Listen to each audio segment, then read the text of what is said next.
So now I'm going to discharge our patient.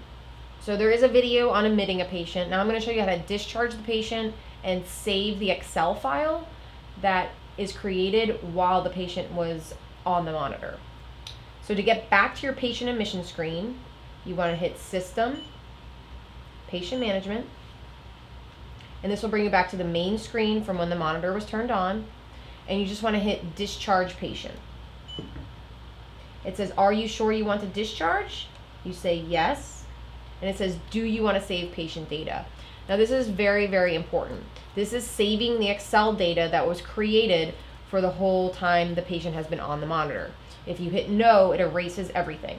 So you want to make sure that you say yes. So you say yes, and then this next screen is a Save Vital Sign Report screen. I'm just going into the basics of this right now. The top line is where the patient is being saved. So D is local. However, if this monitor was networked or you wanted to save to a thumb drive, you would hit select another directory and save to that additional drive. Right now we're just showing you how to save locally. So that's D patient data. And then the patient actually saves as the ID and the time and date stamp. So all you need to do is hit Save Report. And it takes just a little bit. And it's saving that full Excel report of the tabular data in the background, basically. And it says, do you want to admit new patient? Now, if you don't have another patient to admit, you'd say no. If you did, then you'd say yes. We're going to say no.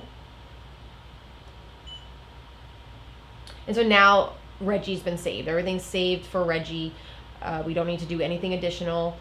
The Excel has been saved in the background.